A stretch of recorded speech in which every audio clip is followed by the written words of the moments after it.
Sa sobrang pagmamahal ng mga lokal ng ginyangan sa nyog, pati ang pampaalat nilang toyo, gawa pa rin sa nyog. Huhulaan ko sa dalawang ito kung alin ang soy sauce at coco sauce. Ito, mas amoy soy sauce. Hindi. Hindi. Parang ito yung mas amoy soy sauce.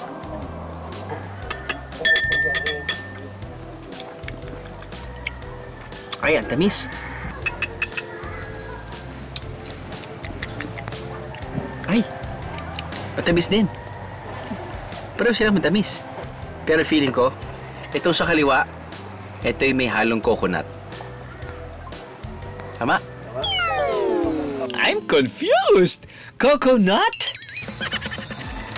Paano ba to?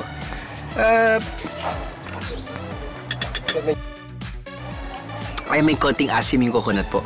Maasim na matamis. May dalawang uri ng sabawang nyog. Yung buko juice na kadalasan nating ininom at yung magulang na sabaw na karaniwang itinatapon ng mga nagkukopra. Pero ang pamilyang nakilala namin ayaw magsayang niyan, Beros. Kaya ito ang naisip nilang pagkakitaan.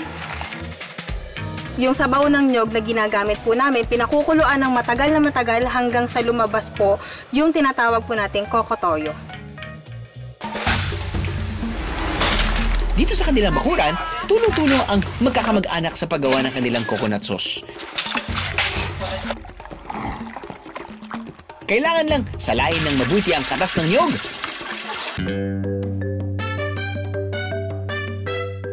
At saka ito pakukuluan, magdamag sa malakas na apoy. Babantayan din ito hanggang makuha ang tamang kulay at texture. Ako po talaga confident ako na sabihin na mas natural ito dahil po ito ay purong-purong sabaw lang ng nyog. Pinakuluan lang siya ng matagal, walang hinahalong preservatives, walang food coloring, walang additives. Binibenta nila ito mula 150 pesos hanggang 240 pesos. Depende sa size. Ginagamit po ito kung paano po normal natin ginagamit yung toyo. Meron po tayong pwede natin gamitin as dressing sa salad, pang stir fry, as substitute dun sa mga sauces na ginagamit natin usually. The best po siya sa marinade. Pero ako, susubukan ko siyang gawing sausawan. Ibig sabihin na hindi ka na kailangan maglagay ng kalamansi dahil may asim na dito. Hindi, actually kailangan pa.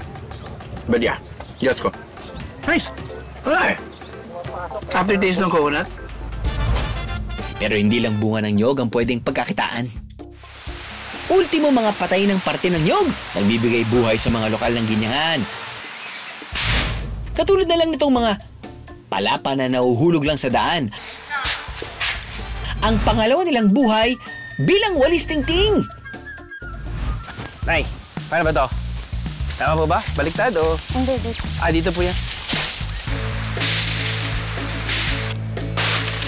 Ito si Nanay Juliana. 3 dekada na niyang pangkabuhayan ang paggawa ng walis tingting. Kaya masasabing eksperto na siya sa pagkakayas. Hinihiwa niyo po yung kada... Ganito. Yung, gayon. Importante po yung meron ko kayo. Oo, may sapin. Sapin? Oo, ito. Kuha ng papagay. Para mas maganda po, mas mahaba. Oo, yan. At hindi sira. Oo, yan, oo. Masubukan nga. Wala na po akong dugo. Oo, yan, ganyan. Oo.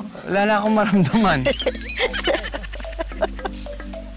Sige. Wala na pong circulation ng dugo ko. Ay, ito ngay mas mahigpit din mas mahigpit ba? Okay. Sige. Okay po. Ikaw na, pag ano. Sige po. Ito. Ano ba Diyan to? ka magsimula sa ginawaan ko. Ito. Yan? Ilagay mo dyan sa may tuhod mo at nang maganda ang tayo. Ipatong mo sa pagpaganari. Yung gawa ko baga. Ipapatong ko sa tuhod ko para maganda ang tayo. Sige. Alam mo, paama. Ganari. Yan. Tapos nun, ito po yung ginagamit.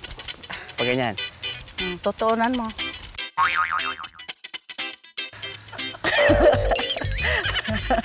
Sige, para saan pa po ito? Para hindi ka mahiwa. Para hindi ako mahiwa. Oo. Pagka walang ganyan, mahihiwa ka niyan. Ayan. Yan. Sige. Diretso. Yan. Yes! Paganyan po. Oo. Ito, hawakin ko po ang Oo, ganyan. oo, yan. Tuunan mo, papaganyan. Yo. O, adi ka, ano? Lima-linis. Subukan ko po ito. Isa pa. Isa pa po. Pag ininaan mo, bago ka, matututo ka na Oo, niya. nga po. Dito na po ako titira. Oo, sige nga. At nang marami ditong kayasin. Kayasin? Oo, kayasin ang tawag dyan. Kayasin ang Oo, tawag dyan. palapa. Palapa, opo. Taas naman ang iyong Pataas. bira. O, edi na po tulo. Wala na. Pwede. Pangtingan ko na lang po Ayun, ito, pwede, pwede. Bawat hibla ng walis tingting, talagang pinaghirapan Beros. Hoy, nanggigigil na ako dito, nanay, ah. Baka makagat mo yan. Hindi po. Makakagat pa ako ng antik. Ang dami antik dito, eh. Sa 30 years, feeling ko bibilis din ako after how many Ay, years, oo no? naman. Kapag nakaipon na ng sapat na hibla, susukatin na ito ni Nanay Juliana at saka bibigkisin o itatali. Naibibenta ito ng 10 piso kada isa. Pwede na itong pampasalubong Beros. Ano, nabitig ka sa biyahe? God! All you gotta do is just subscribe to the YouTube channel of GMA Public Affairs and you can just watch all the Behind the Drew episodes all day, forever in your life. Let's go! Yeehaw!